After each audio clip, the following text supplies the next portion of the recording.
2015, അതായത് ഉമ്മൻചാണ്ടി സർക്കാരിൻ്റെ അവസാന കാലഘട്ടത്തിലാണ് സോളാർ സമരം വരുന്നത്. ഈ സോളാർ സമരം വന്നപ്പോൾ നമ്മുടെ പിണറായി സഖാവായിരുന്നു പാർട്ടി സെക്രട്ടറി.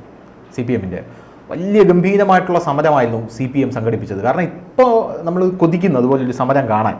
ഞാൻ കുറച്ച് ആലങ്കാരികമായിട്ട് പറഞ്ഞതാണ്, കാരണം അതിഗംഭീരമായിട്ടുള്ള സമരമായിരുന്നു.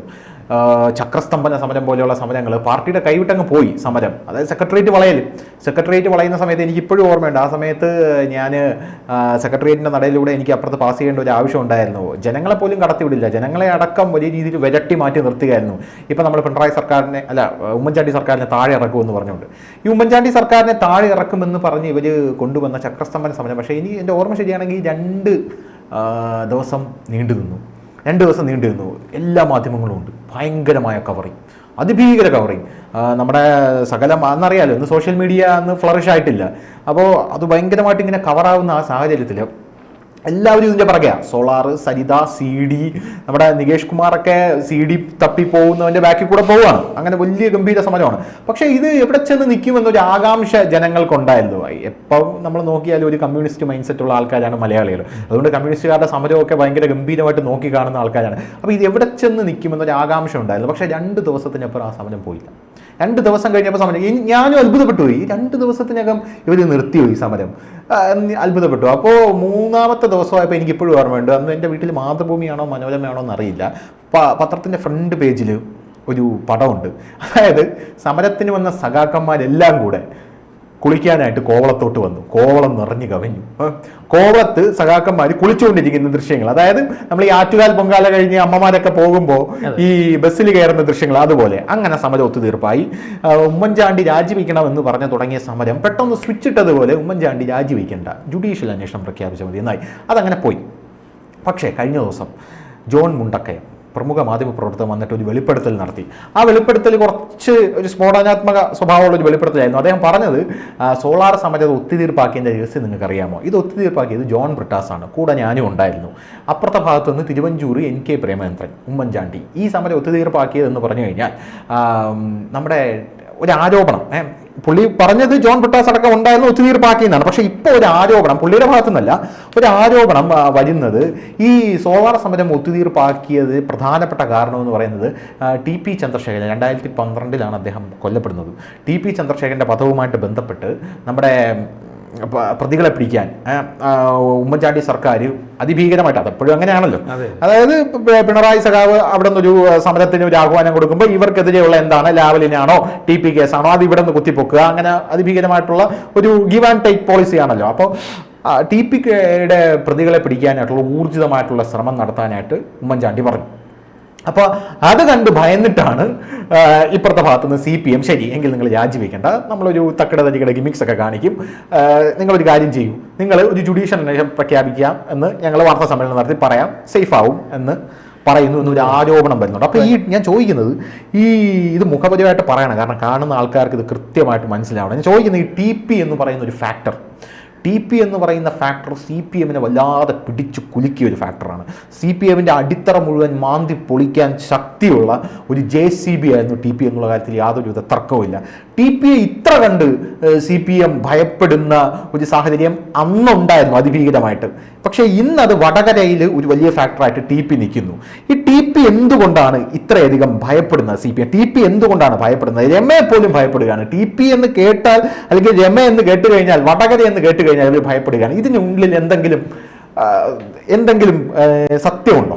അതായത് TPക്ക് പ്രതികളെ പിടികൂടാതിരിക്കാനാണ് ഇത് ഒത്തുതീർപ്പാക്കിയെന്ന് പറയുന്നത്. സോളാർ എനിക്കറിയാവുന്നത് വെച്ചിട്ട്, എൻ്റെ ഒരു ഇത് വെച്ചിട്ട് ഞാൻ പറഞ്ഞ സോളാർ സമരവും TPയുടെ മരണവുമായിട്ട് ബന്ധപ്പെട്ട് ഒത്തുതീർപ്പായിട്ട് യാതൊരു ബന്ധവുമില്ല.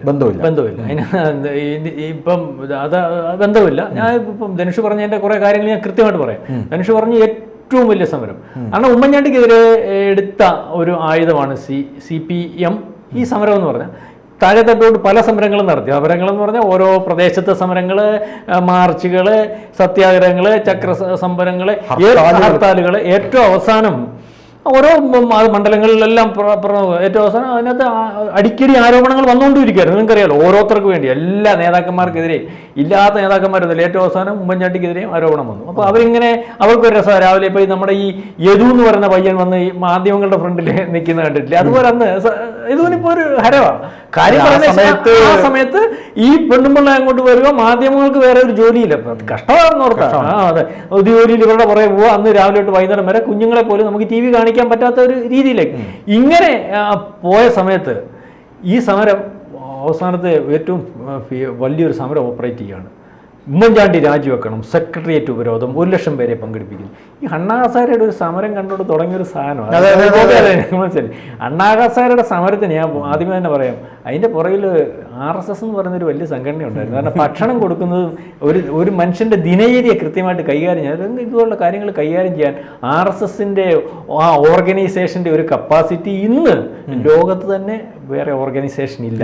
അത് അമൃതാനന്ദമയുടെ അവിടെ 10-15 ലക്ഷം പേര് നിങ്ങൾ ശ്രദ്ധിച്ചിട്ടുണ്ടാവും, പിറന്നാളിന് വരും, ഒരു പ്രശ്നവുമില്ല, കൊച്ചു മുട്ടായി വരെ കിട്ടാതെ ആൾക്കാർ പോകത്തില്ല, ഒരു കംപ്ലൈൻറ്റും ഇല്ല. ഇതിൻ്റെ പുറകിൽ RSS ആണ്. അത് അവരുടെ അവർ 100 കൊല്ലം കൊണ്ട് ഉണ്ടാക്കിയെടുത്ത ഒരു പരിചയവും സംവിധാനമൊക്കെ. പക്ഷേ ഇത് നമ്മുടെ പാർട്ടിക്ക് അല്ലെങ്കിൽ CPM-ന് എല്ലാ പ്രദേശത്തു നിന്നും ആളുകൾ വന്നു. ആളുകൾക്ക് ഈ സമരത്തിനകത്ത് വലിയ ആവേശമായി. ഒരു പ്രത്യേക രീതിയിലുള്ള സമരമാണല്ലോ. ആളുകൾ വന്നു, ഭക്ഷണമായ എല്ലാ സംവിധാനങ്ങളും, പാർട്ടിക്ക് കുഴപ്പമൊന്നുമില്ല. ആളുകളുടെ പുറയിൽ സമരം കാണാൻ ആളും വന്നു. 1,60,000 പേരോളം സമരത്തിന് 1 ലക്ഷം പേരെ പാർട്ടി ആഗ്രഹിച്ചിരുന്നിടത്ത് 1,60,000 പേര് സമരത്തിൽ പങ്കെടുക്കാൻ രജിസ്റ്റർ ചെയ്ത് കഴിഞ്ഞു. അതിൻ്റെ കൂടെ അതാത് പ്രദേശത്തിന് സഹാക്കൾക്ക് സപ്പോർട്ടായിട്ടും സമരം കാണുവാൻ വന്ന ആളും കൂടി വരുമ്പോൾ, തിരുവനന്തപുരം സിറ്റി എന്നെക്കാട്ടി കൂടുതൽ പരിചയമുള്ള ആളാണല്ലോ ഇദ്ദേഹം. ഇദ്ദേഹത്തിന് മനസ്സിലാവില്ല, തിരുവനന്തപുരം സിറ്റിയിൽ 1 ലക്ഷം പേര് നിന്നാലും അതിൻ്റെ കൂടെ നിൽക്കുന്ന ആൾക്കാരവിടെ നിന്നാലും ഒരു ദിവസം റോഡിൽ മൂത്രമൊഴിച്ചാൽ ഈ സമരം ഒരു ദിവസം കഴിഞ്ഞു. പിറ്റേ ദിവസം ഭക്ഷണം എല്ലാം 3 നേരം കൊടുത്ത് പിറ്റേ ദിവസം രാവിലെ ദിനചര്യയ്ക്ക് കൊണ്ടുപോയി. ഇത്രയും പേരെ കൊണ്ടുപോകണമെങ്കിൽ ഹോസ്റ്റലും അല്ലെങ്കിൽ താൽക്കാലിക സംവിധാനങ്ങളും അതെ പലയിടത്തും കടലിന്റെ കരയിലും ഒക്കെ സംവിധാനം ഒരുക്കിയിരുന്നു. അപ്പം എല്ലാവർക്കും അത് വേണ്ട പോലെ ഇത് കൈകാര്യം ചെയ്യാൻ പറ്റാതെ വരുന്നു. മലമൂത്ര വിസർജനം നമ്മുടെ പരിസരം നമുക്ക് ആഗ്രഹിക്കുന്ന പോലെ അല്ലെങ്കിൽ നമുക്കത് സുഗമമായിട്ട് പോകത്തില്ല. മലമൂത്ര വിസർജനം സുഗമമായിട്ട് നടക്കാത്ത ഒരാളുടെ മാനസികാവസ്ഥയ്ക്കകത്ത് വ്യത്യാസം വരും. ശരിക്കും കൃത്യമായിട്ട് വരും, ദേഷ്യം വരും. മലാശങ്കയെ സമരം പൊളിഞ്ഞു പോകാൻ കാര്യം മലാശങ്ക പൊളിച്ച സമരമായത്. ഞാൻ അല്ലാതെ അപ്പം ഇത് CPM-ന് വലിയ ത്രട്ടായി. 1-2 ദിവസമായപ്പോഴത്തേനും ആൾക്കാർ വരണ്ടേ. കാരണം സെക്രട്ടേറിയറ്റ് മട്ടം നിൽക്കുന്നത് പറഞ്ഞാൽ ഓരോ പ്രദേശത്ത് ഓരോ ജില്ലയിൽ നിന്നുള്ള സഹാക്കളെയാണ്. കണ്ടോൺമെന്റ് ഗേറ്റിന്റെ അവിടെ നിന്ന് സെക്രട്ടേറിയറ്റ് ഏത് സമയത്തും മുഖ്യമന്ത്രിക്ക് മറ്റവർക്കും പ്രശ്നം, അവരെ ആരും തടയാനൊന്നും പറ്റില്ല. തടഞ്ഞാൽ വെടിവെച്ചിട്ടാലും അത് കാരണം അല്ലാതെ ഭരണഘടനാ സ്ഥാപനം. അവിടെ കണ്ണൂരെ സഹാക്കളും തലശ്ശേരിയിലെ സഹാക്കളും 4-5 വട്ടം അതിനകത്ത് കയറി. പോലീസ് ആക്ഷൻ വേണ്ടി തയ്യാറായി. കോടിയേരി പോയി സംസാരിച്ചു, പിണറായി പോയി സംസാരിച്ചിട്ടും പോടാ വാടാ എന്നുള്ള രീതിയിലേക്ക് നേതാക്കന്മാരെടുത്ത് പോലും വരുന്ന ഒരവസ്ഥ. അതായത് അവർ കൊണ്ടുവന്ന സഹാക്കളല്ല ഒരു ദിവസം കഴിഞ്ഞപ്പോഴത്തേന് അവിടെ ആയത്. ആരെ കിട്ടിയാലും അടിക്കും, ആരെ സമരത്തിനകത്തോട്ട് ആരെയും കയറ്റിവിടാതായി. അവര് ശരിക്കും പറഞ്ഞാൽ നോർമൽ സെൻസിൽ നിന്ന് വേറൊരവസ്ഥയിലേക്ക് പോയി, വയലന്റ് ആയി തുടങ്ങി. കെട്ടിയിട്ട് കിടുന്ന പട്ടി അല്ലെങ്കിൽ ഇരുട്ടത്ത് കെട്ടിയിട്ട ഒരു പട്ടിയുടെ ഒരു അവസ്ഥയിലേക്ക്, അല്ലെങ്കിൽ ഞാൻ ഉദാഹരണം പറഞ്ഞ ചുരുക്കം പറഞ്ഞാൽ പാർട്ടിയുടെ കയ്യിൽ നിന്ന് പോയി. ആ സമരം അവിടെ ഒരു ദിവസം നിർത്തിവെച്ച് പോരാനൊക്കത്തില്ല. ഞങ്ങൾ സമരം എന്ന് പറഞ്ഞാൽ അത് ഉമ്മൻചാണ്ടി രാജിവെക്കുന്ന സമരം. ആ സമരം തീർക്കണ്ടേ സാറേ, അല്ലെങ്കിൽ ഇവർ അകത്ത് കയറും. അകത്ത് കയറിയാൽ ഒരാളെ വെടിവെക്കും, അല്ലെങ്കിൽ ഒരു വെടിവെച്ച കേട്ടാൽ 1 ലക്ഷം പേര് 1 ലക്ഷം ഇതെല്ലാം കൂടെ നിൽക്കും. ആളുകൾ അങ്ങോട്ടും ഇങ്ങോട്ടും ഓടുവോ? അതിനകത്തോട്ട് വെടിവെച്ച പോലീസുകാരനെ പിടിക്കാൻ പോവോ? പോലീസ് വീണ്ടും വെടിവെക്കും. എത്ര പേര് തീരും? നമ്മളുടെ പണ്ട് MV രാഘവനെതിരെ DYFI ഒരു സമരം നടത്തി കൂത്തുപറമ്പ്. അത് ഇപ്പോഴും ഒരു ആള് പുഷ്പനൊക്കെ 5 പേര് മരിച്ചില്ല. 5 പേര് മരിച്ച് അതങ്ങ് അവിടെ കൊണ്ട് നിന്നതാ. അത് ഭാഗ്യം കൊണ്ട് നിന്നത്. പക്ഷേ സെക്രട്ടേറിയറ്റ് സമരം കയ്യിൽ നിന്ന് പോയായിരുന്നെങ്കിൽ 5 പേരും 500 പേരും ഒന്നും അല്ല മരിക്കുന്നത്. അത് വല്ലാത്തൊരു ഇതിലേക്ക് പോകുന്ന പാർട്ടിക്ക് വളരെ കൃത്യമായിട്ട് നേതാക്കന്മാർക്ക് മനസ്സിലാവുകയും ആ നേതാക്കന്മാർ ഇവർ ഈ പറയുന്നവർക്ക് ഈ ജോൺ മുണ്ടക്കയം എന്ന് പറയുന്ന ആൾ പറയുന്നവണക്കല്ല, കോടിയേരി ബാലകൃഷ്ണനും തിരുവഞ്ചൂരാഷനും ഒക്കെ പറഞ്ഞ നല്ല ആത്മബന്ധമുള്ള നേതാക്കന്മാരാണ്. കാരണം ഈ ഇദ്ദേഹം പറഞ്ഞത് TPയുടെ കാര്യം, TPയുടെ കേസിനകത്ത് അന്ന് ആഭ്യന്തരമന്ത്രിയായിട്ടിരിക്കുന്ന കോടിയേരി ബാലകൃഷ്ണനും തിരുവഞ്ചൂരാഷനും കൂടെ സംസാരിച്ചാണ് ഈ പറയുന്ന ഒത്തുതീർപ്പ് ഉണ്ടായിട്ടുണ്ടെങ്കിൽ, അല്ലെങ്കിൽ അന്നത്തെ എന്തുവാ ഈ ഇപ്പോഴത്തെ മോഹൻ ഉണ്ടല്ലോ സെക്രട്ടറി, അന്ന് സെക്രട്ടേറിയറ്റ് മെമ്പറാണ് അന്ന് അദ്ദേഹത്തിന്റെ അവിടെ കൊണ്ട് നിന്നത്. അല്ലെങ്കിൽ ഇപ്പം വ്യക്തി ആരോ അറിഞ്ഞോ അറിഞ്ഞില്ലയോ എന്നുള്ളതല്ല. എന്തുവായാലും സംസ്ഥാന സെക്രട്ടറി ആയിട്ടിരിക്കുന്ന അന്ന് പിണറായി സഹാവിനെ എന്തായാലും മോഹന മാഷ് ഇത് കഴിഞ്ഞിട്ട് വിളിക്കും, അല്ലെങ്കിൽ അവിടുത്തെ ജില്ലാ സെക്രട്ടറി വിളിക്കും. ഒരു ഗൂഢാലോചന ആരോപിക്കാൻ ഫോൺ കോളുകളൊക്കെ മതി, മനസ്സിലായില്ലേ? പാർട്ടിക്ക് CPM പോലുള്ള പാർട്ടിക്കകത്ത് എന്ത് കാര്യങ്ങൾ നടന്നാലും അത് പരസ്പരം സംസാരിക്കാതിരിക്കാൻ പറ്റത്തില്ല. അപ്പം അതിനകത്ത് ആരെ എന്ത് എന്നുള്ളതൊന്നും ഞാൻ കൃത്യമായിട്ട് പറയുന്നതിനകത്ത്, പക്ഷേ ഈ ഒരു സമരത്തിനകത്ത് അതില്ലായിരുന്നു. അതിനു മുമ്പേ അതിന്റെ ചർച്ചകളും കോംപ്രമൈസും ഒക്കെ കഴിഞ്ഞു. അതിനുശേഷം താക്കോൽ സ്ഥാനം വേണമെന്ന് പറഞ്ഞുകൊണ്ട് നമ്മുടെ സുകുമാരൻ നായർ പറയുകയും തിരുവഞ്ചൂരാഷന്റെ കയ്യിൽ നിന്ന് ആഭ്യന്തരം മേടിക്കുകയും തിരുവഞ്ചൂരാഷനെ ഒഴിയുന്ന അന്ന് രാത്രി തന്നെ എല്ലാ ഡിജിറ്റൽ തെളിവുകളും അദ്ദേഹം DGP വിളിച്ചിട്ട് ഈ സാധനത്തിന്റെ മൊത്തം തെളിവുകളും കൂടിയാണ് പുള്ളി പോയത്. അതിനുശേഷം രമേശ് ചെന്നിത്തല ഒരു ഷൈൻ ചെയ്യാനൊക്കെ നോക്കി, ഒന്നും കിട്ടിയില്ല. ഒന്നും കിട്ടിയില്ലെന്നുള്ളതല്ല, എന്തെങ്കിലും വേണ്ടേ ഉദ്യോഗസ്ഥന്മാരുടെ കയ്യിൽ ഈ സാധനം തെളിയിക്കാൻ തട്ടി. പക്ഷെ തിരുവഞ്ചൂർ അതിനെക്കാട്ടി വലിയ രാഷ്ട്രീയക്കാരൻ.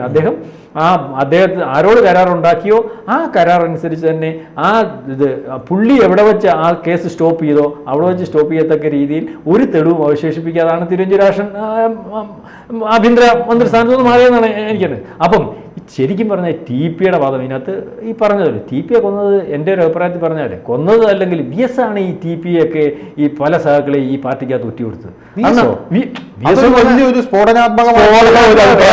അഭിപ്രായം ഒന്നല്ല ഞാൻ ഈ പറഞ്ഞ, ഇതിനകത്ത് വലിയ വിഭാഗീയതയായിരുന്നു. അപ്പൊ 10-17 കൊല്ലം ഇതുവരെ ആരും ചിന്തിക്കാത്ത ഒരു കാര്യം കൂടെയാണ് ഞാൻ എൻ്റെ ഒരു ലൈൻ വെച്ച് പറയുക, ധനുഷ് കേൾക്കണം.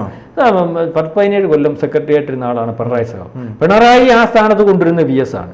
VSനെ കൊണ്ടുവന്നു കഴിഞ്ഞപ്പോൾ VSന്റെ കയ്യിൽ പിണറായി നിൽക്കുന്നില്ലെന്നോ അല്ലെങ്കിൽ പിണറായിയുടെ കെയർ ഓഫിൽ പാർട്ടി സംവിധാനം ഉണ്ടായി വരികയൊക്കെ ചെയ്തു. അപ്പോൾ VSന്റെ കയ്യിൽ അപ്രമാദിത്യമായിട്ട് നിന്ന ഒരു സംവിധാനം കുറേശ്ശെ പിണറായി കൈക്കലാക്കുന്നതാണ് യോഗക്ലാഷ് പാർട്ടി. പല അഭിപ്രായ വ്യത്യാസങ്ങളും അല്ലെങ്കിൽ രീതികളും ഒക്കെ ഉണ്ടാവും. അപ്പൊ അങ്ങനെ വന്നപ്പോൾ ഈ ഇദ്ദേഹത്തിന്റെ കൂടെ നിന്ന് ഏറ്റവും കേരളത്തിൽ ചർച്ച ചെയ്യപ്പെട്ട ഒരു നല്ല സഖാവായിരുന്നു TP. അതുപോലെ തന്നെ നമ്മുടെ DYFയുടെ ഒരു സെക്രട്ടറി ഉണ്ടായിരുന്നു, അറിയാമോ? ഒരു സെക്രട്ടറി. ഈ നമ്മുടെ നേരത്തെ ഇപ്പോഴത്തെ പ്രതിപക്ഷ നേതാവിന്റെ മണ്ഡലത്തിൽ അന്ന് മത്സരിച്ച് 500 വോട്ടിന് തോറ്റുപോയ തൃശ്ശൂർക്കാരൻ. അദ്ദേഹം സംസ്ഥാന കമ്മിറ്റി ഉണ്ടായിരുന്നു, ബ്രാഞ്ചിൽ ഇപ്പം ജില്ലാ കമ്മിറ്റി ഉണ്ട്, തൃശ്ശൂർ ജില്ലാ കമ്മിറ്റിയിലുണ്ട്. ശശിധരൻ സഖാവ്, നമുക്ക് ഓർമ്മയുണ്ടാവും, ജ്വലിക്കുന്ന DYFയുടെ നേതാവായിരുന്നു. ശശിധരൻ സഖാവ് എവിടെയെങ്കിലും വന്ന് പ്രസംഗിച്ച ആ റോഡേ പോകുന്നതിനും DYF യൂണിറ്റിനകത്ത് അംഗമായിട്ടുണ്ട്. അത്രയ്ക്ക് ജ്വലിക്കുന്ന ഇപ്പോഴും അദ്ദേഹത്തിന്റെ പ്രസംഗം എന്ന് പറഞ്ഞാൽ അത്രേ. അപ്പം ഇങ്ങനെ എത്രയോ സഖാക്കൾ ഇദ്ദേഹത്തിന്റെ കൂടെ നിന്ന് അവസാനം ഇവരെല്ലാം പാർട്ടിയിൽ ഒന്നുമല്ലാതായി. അപ്പോഴും TP അവിടെ പിടിച്ചു നിന്ന് ഓഞ്ചിയം പോലുള്ളൊരു സ്ഥലമാണ്. ആ സ്ഥലത്തെ പാർട്ടി സംവിധാനം എന്ന പാർട്ടി ഗ്രാമങ്ങളുള്ള സ്ഥലമാണ്. അവിടെ പാർട്ടിയുടെ അപ്രമാദിത്യമാണ്. ഇപ്പം ഈ TPയുടെ വാദത്തിന് ശേഷം അവിടുന്ന് പാർട്ടിയുടെ ഈ ലോക്സഭാ സീറ്റൊക്കെ പോകുന്നത്, അല്ലെങ്കിൽ ഒഞ്ചിയത്ത് മാത്രമാണോ അതേ വടക്കൻ കേരളത്തിൽ മുഴുവൻ ഞാനീ പറഞ്ഞ പാർട്ടി ഗ്രാമങ്ങളിൽ നമ്മൾ ഈ പറഞ്ഞ കണ്ണൂരെക്കാട്ടി വലിയ പാർട്ടി സംവിധാനം ഉള്ളടോ TPയുടെ ഈ വടകര അവിടെ പാർട്ടി എന്ന് പറഞ്ഞാൽ മതിൽക്കെട്ടുകളില്ലാത്ത അല്ലെങ്കിൽ എല്ലാവരുടെയും വിഷയത്തിന് TP എന്ന് പറഞ്ഞാൽ ആ പ്രദേശത്തെ കമ്മ്യൂണിസ്റ്റ് നേതാവായിട്ട് ജനം മൊത്തം എല്ലാ ആൾക്കാരും അംഗീകരിച്ച വ്യക്തിയാണ്. അവിടെ ഒരു വിഷയം നടന്നാലും മരണമായാലും കൊള്ളാം, കല്യാണമായാലും കൊള്ളാം, എന്ത് സമൂഹത്തിലുള്ള വിഷയമായാലും കൊള്ളാം, TP അതിനകത്ത് ഇടപെട്ടിരിക്കും, അവർക്ക് വേണ്ട കാര്യങ്ങളെല്ലാം ചെയ്തു കൊടുത്തിരിക്കും. ഇതെല്ലാം കഴിഞ്ഞിട്ട് സ്വന്തം വീട്ടിൽ സ്വന്തം അമ്മയുടെ 3 നേരം കണ്ണിൽ മരുന്നൊഴിക്കാൻ വരെ തിരിച്ചു വരുന്ന TP. അത്രയ്ക്കും മനുഷ്യത്വമുള്ള ഒരു കമ്മ്യൂണിസ്റ്റ് ആയിരുന്നു TP. അത് വ്യാപകമായിട്ട് അവിടെ അറിയാം. അപ്പം ബാക്കിയുള്ളതെല്ലാം പാർട്ടി സംവിധാനങ്ങളെ പാർട്ടി നേതാക്കന്മാരിൽ കൂടി തിരിച്ച് പിണറായി പിടിക്കുമ്പോഴും ഈ ഇടത്ത് പാർട്ടി സംവിധാനം അദ്ദേഹത്തിൻ്റെ VSന്റെ കൂടെ നിന്നും പാർട്ടിയോട് തെറ്റി അദ്ദേഹം വരെ പാർട്ടി ഉണ്ടാക്കി പോകുന്ന ഒരവസ്ഥയുണ്ടായി. പാർട്ടി ഉണ്ടാക്കി പോകുന്ന ആ ഒരവസ്ഥയിൽ അദ്ദേഹത്തിൻ്റെ കൂടെ അവിടുത്തെ പഞ്ചായത്തുകളും കോർപ്പറേഷനിലും അല്ലെങ്കിൽ അദ്ദേഹത്തിൻ്റെ കൂടെ പാർട്ടിയും കൂടെ പോകുന്ന ഒരു ക്ഷീണമാണ്. ഏതാണ്ട് ആദ്യത്തെ പ്രാവശ്യം ഈ ഏതാണ്ട് അദ്ദേഹം റിവലായിട്ട് നിന്നപ്പോൾ ഏതാണ്ട് 10-20 മുല്ലപ്പള്ളി സതീദേവിയുടെ തോക്കിയാണ്. അവിടെ ഈ പറയുന്ന TP വധക്കേസിനകത്ത് ഏറ്റവും പ്രതിയേർക്കപ്പെട്ട ഈ മോഹനൻ മാഷ് ഉണ്ടല്ലോ, അദ്ദേഹത്തിന്റെ വേണ്ടപ്പെട്ട ആള്, അല്ലെങ്കിൽ പാർട്ടി സതീദേവി അറിയാമല്ലോ, ഇപ്പോഴത്തെ KK ശൈലേക്ക് ഒരു കാര്യത്തിൽ വ്യക്തത വരുത്തണം. അതായത് VSന് എന്താണ് TP VS ആണ് TPയെ പെടുത്തിയതെന്ന് പറഞ്ഞാൽ ഈ VSന്റെ ഭാഗം നിന്നുകൊണ്ടാണ് അദ്ദേഹം പാർട്ടിയിൽ നിന്ന് വെളിയിൽ പോകേണ്ടി വന്നത്. ഞാൻ ഈ പറഞ്ഞതിന്റെ അർത്ഥം മനസ്സിലായി. ഭാഗം നിന്നുകൊണ്ടാണ് അദ്ദേഹത്തിന് ഈ പാർട്ടിയിൽ നിന്ന് വെളിയിൽ പോകേണ്ടി വന്നത്, അല്ലെങ്കിൽ പാർട്ടി ശത്രുവായത്. ഇദ്ദേഹത്തെ തിരിച്ചു കൊണ്ടുവരാൻ വേണ്ടി പലവട്ടം ഈ നമ്മുടെ അന്നത്തെ ഈ സംസ്ഥാന സെക്രട്ടറി പിണറായി സഖാവ് ശ്രമിച്ചെന്നാണ് പറയുന്നത്. തിരിച്ച് അത്രയും നല്ലൊരു സഖാവിനെ പാർട്ടിക്ക് കളയാൻ പറ്റത്തില്ലല്ലോ, അല്ലെങ്കിൽ അത്രയും ഒരു സഖാവ് ഇവിടെ വിട്ടേക്കുമ്പോൾ പാർട്ടിക്ക് അവിടെ ദോഷം വരത്തില്ല. പക്ഷേ ആ സമയത്തൊക്കെ ഇദ്ദേഹം VSമായിട്ട് ആലോചിക്കുമായിരുന്നു. VS ഇതിനൊന്നും സമ്മതിക്കത്തില്ല. എന്നാൽ അദ്ദേഹത്തെ സംരക്ഷിക്കാനുള്ള ഒരു സംവിധാനം പുള്ളിയുടെ കയ്യിൽ ഇല്ല. കൊലയ്ക്ക് കൊടുത്തു. എന്ന് വെച്ച് കഴിഞ്ഞാൽ അതിനുശേഷം അദ്ദേഹത്തിന് പശ്ചാത്തലമൊക്കെ ഉണ്ടായിക്കാണ്. ഞാൻ പറഞ്ഞ അദ്ദേഹം വെട്ടിക്കൊണ്ട് ആളിനെ ഏർപ്പെടുത്തി എന്നല്ല, അദ്ദേഹത്തിന്റെ ഭാഗമായിട്ട് നിന്ന ഒരു മനുഷ്യൻ സംരക്ഷിച്ചില്ല എന്ന് പറഞ്ഞാൽ സംരക്ഷിക്കാൻ പറ്റാത്ത അവസ്ഥ വരുമ്പോൾ ആ ആളിനെ നമ്മൾ വേറെ ഏതെങ്കിലും മാർഗത്തിൽ കൂടി രക്ഷപ്പെടുത്തണം. നിങ്ങളുടെ കൂടെ ഒരാൾ നിന്നാൽ സംരക്ഷിക്കാൻ പറ്റാതെ വരുമ്പോൾ നിങ്ങൾക്ക് പകരം വേറെ ആളെ വെട്ടിക്കൊണ്ട് വൈരാഗ്യം തീർക്കുന്ന ഒരു രീതിയിലേക്ക് ഒരു സംവിധാനം പോകുമ്പോൾ അതൊരിക്കലും പാടില്ലെന്നാണ് ഞാൻ ഈ പറഞ്ഞത്. അദ്ദേഹം അങ്ങനെയാണ് VS-ന്റെ ഈ കൊലപാതകമായിട്ട് അവിടുത്തെ പാർട്ടിക്ക് അല്ലെങ്കിൽ ഈ അപ്രമാദത്തിൽ നിന്ന പാർട്ടി സംവിധാനത്തിന് ഈ TP ചന്ദ്രശേഖരൻ ഒരു എന്നും ദോഷമായിട്ട് വരും. പക്ഷേ ഈ TP പാർട്ടിക്ക് വഴങ്ങുന്ന ലക്ഷണമില്ലെന്നും കണ്ടപ്പോഴാണ് TPയെ കൊലപ്പെടുത്താൻ തീരുമാനിച്ചത്. കോഴിക്കോട് പാർട്ടി തന്നെയാണ്. അല്ല, പക്ഷേ ഈ TPയെ കുറിച്ച് നമ്മൾ എവിടെ നോക്കിയാലും VS TPയുടെ മരണസമയത്ത് KK രമയുടെ കൈ പിടിച്ച് കരയുന്നു. അതൊക്കെ മനസ്സിലായില്ലേ? ഞാൻ TPയെ കൊല്ലാൻ VS ആളിനെ അത് എന്നും മരിക്കും വരെ ഒരു വേദനയാണ് TP എന്ന് പറയുന്നത്. കാരണം അത്രയ്ക്ക് ആത്മബന്ധമുള്ള അദ്ദേഹത്തിന്റെ കൂടെ നിന്നുള്ള ഒരാളാണ്. അദ്ദേഹത്തിന്റെ കൂടെ നിന്നത് കൊണ്ട് ഇത് സംഭവിക്കേണ്ടി വന്നെന്ന് ആലോചിച്ച് നോക്കി. അദ്ദേഹത്തിന് എന്നും ഒരു വേദനയായിരുന്നു. അപ്പൊ അന്ന് ഈ സുരേഷൊക്കെ ഈ TPയുടെ കൂടെ അന്ന് ഉണ്ടായിരുന്ന സമയത്ത് VS-ന്റെ ആ മാനസികാവസ്ഥ അത്. പക്ഷേ VS-നെ ഒന്ന് ചെയ്യാം. VS ഈ കൂടെ നിന്ന ആൾക്കാരെയൊക്കെ സംരക്ഷിക്കുന്ന കാര്യത്തിൽ VS പിണറായി അദ്ദേഹത്തിന്റെ കൂടെ നിൽക്കുന്ന ആൾക്കാരെ സംരക്ഷിച്ചു പോകുന്ന ഒരു നേതാവാണ്. പിന്നെ മാത്രമല്ല VS പാർട്ടിക്കാരനാണെന്ന് പറയുമ്പോഴും പഴയ ഈ പാർട്ടി ഉണ്ടാക്കിയ നേതാവാന്ന് പറയുമ്പോഴും പാർട്ടിയുടെ നിയമങ്ങൾ പലപ്പോഴും ലംഘിക്കുന്നുള്ള ആൾ. സ്വന്തം വ്യക്തിത്വത്തിന് വേണ്ടി പാർട്ടി നമ്മളീ പറയത്തില്ലേ ചില കാര്യങ്ങൾ വെളി പറയാൻ പാടില്ല. പക്ഷേ പിണറായി അത് പറയത്തില്ല. നമ്മളിപ്പോൾ പൊക്കി പറയാം, പിണറായി പാർട്ടി ലൈനിൽ നിന്ന് വിട്ടുപോകത്തില്ല. എല്ലാവരും ഇപ്പൊ നിങ്ങൾ മാധ്യമങ്ങളൊക്കെ പറഞ്ഞുള്ളൂ പിണറായിയുടെ നിയന്ത്രണത്തിലാണ് പാർട്ടി. പിണറായിയുടെ നിയന്ത്രണത്തിൽ തന്നെയായിരിക്കും പാർട്ടി. അത് പാർട്ടിക്കാർ അംഗീകരിക്കുന്നുണ്ട്. പക്ഷേ VS പലപ്പോഴും പാർട്ടി ലൈനപ്പുറം നിന്ന് സംസാരിക്കും. അകത്ത് പറയേണ്ട കാര്യങ്ങൾ വെളിയിൽ പറഞ്ഞ് ഇമേജ് ഉണ്ടാക്കും. മനോരമ പോലെയുള്ള ആൾക്കാർ VS ആണ് പാർട്ടിക്ക് VS ആണ് പാർട്ടി. CPM-നെ ഇഴുത്താൻ വേണ്ടിയാണ് VS ആണ് പാർട്ടി എന്ന് പറയുന്നത്. അവിടെ എന്നും മനോരമ ചെയ്തിട്ടുണ്ട്. ഒന്നെങ്കിലും ഒരു നയനാരാണ് പാർട്ടി, അല്ലെങ്കിൽ ഒരു EMS ആണ് പാർട്ടി. അപ്പൊ അവരാ പാർട്ടി എന്ന് പറയുമ്പോൾ പാർട്ടി അവിടെ മോശമായില്ലേ? ഇത് ചെയ്തിട്ടുണ്ട്. അപ്പൊ അതിന് VS നിന്ന് കൊടുത്തിട്ടുണ്ട്. അപ്പൊ ഞാനീ പറഞ്ഞത് അദ്ദേഹം TPയെ കൊല്ലാൻ ആളിനെ വിട്ടെന്നുള്ളതല്ല, അദ്ദേഹത്തിന്റെ കൂടെ നിന്ന പല ആൾക്കാർക്കും ഇദ്ദേഹം മരിച്ചു പോയിട്ടുണ്ട്. വേറെ ചില ജീവശവമായിട്ട് ഇന്നും ജീവിച്ചിരിപ്പുണ്ട്. എന്ന് വെച്ചാൽ അടികൊണ്ട് ഇടികൊണ്ടെന്നുള്ള ഈ പാർട്ടിക്കകത്ത് പല പൊസിഷനിലും എത്തേണ്ട ആൾക്കാർ ഒന്നും അല്ലാതെ പാർട്ടിയിൽ നിന്ന് വെളിയിൽ പോയി അതെല്ലാം മറന്ന് അല്ലെങ്കിൽ സഹിച്ച് ഒക്കെ ജീവിക്കുന്നുണ്ട്. ആ ഒരർത്ഥത്തിലാണ് ധനുഷെ ഞാൻ അദ്ദേഹത്തിന്റെ ഒരു ഇത് പറഞ്ഞത്. അല്ലാതെ അദ്ദേഹം കൊല്ലാൻ ആളിനെ വിട്ടെന്നുള്ള രീതിയല്ല ഞാൻ പറഞ്ഞത്. അപ്പം ഇത് വീണ്ടും ചർച്ചയാക്കുകയാണ്. മനസ്സിലല്ലേ? ഇതൊന്നും അല്ല ഇതിന്റെ കാരണങ്ങൾ. ഇത് വീണ്ടും ചർച്ചയാക്കുകയാണ്, അല്ലെങ്കിൽ ഉമ്മൻചാണ്ടിയെ ചർച്ചയാക്കുകയാണ് ഈ സമരത്തിനകത്ത്. അത് ചർച്ചയാക്കുമ്പോൾ അത് ഒരു ലേഖനത്തിന്റെ പുറത്താണല്ലോ ഈ ചർച്ചയെല്ലാം വരുന്നത്. ഈ ജോൺ മുണ്ടക്കയം എന്ന് പറയുന്നത്. അപ്പൊ ജോൺ മുണ്ടക്കയത്തിന്റെ നോവൽ നാളെ വിറ്റാൽ മതി. അതിനകത്ത് TP വരുന്നെങ്കിൽ വരുന്നോട്ടെ, ഉമ്മൻചാണ്ടി എന്ന് പറഞ്ഞാൽ വലിയ മനുഷ്യൻ വരുന്ന വന്നോട്ടെ, VS വരുന്നേ വന്നോട്ടെ, ആര് വന്നാലും കുഴപ്പമില്ല, എന്റെ കാര്യം നടക്കണം എന്നുള്ള ഒരു രീതിയിൽ ഇവരെല്ലാം കൂടെ ഉള്ള ഒരു കൂട്ടുകച്ചവടമായിട്ടാണ് നമുക്കത് മനസ്സിലാവുന്നത്. അല്ലാതെ TPയോടുള്ള സ്നേഹമോ സോളാർ സമരത്തിന്റെ വെളിപ്പെടും 40 കൊല്ലത്തും കൊണ്ട് പത്രപ്രവർത്തനം നടത്തുന്ന ഒരാളാ പെൻഷനായി വീട്ടിൽ വന്നിരുന്നപ്പോഴാ പത്രധർമ്മം വന്നേ. നിങ്ങൾ ആലോചിക്കണം. അപ്പം അതാണ് അതിന്റെ ഒരു കാര്യം, അല്ല വേറൊന്നുമല്ല.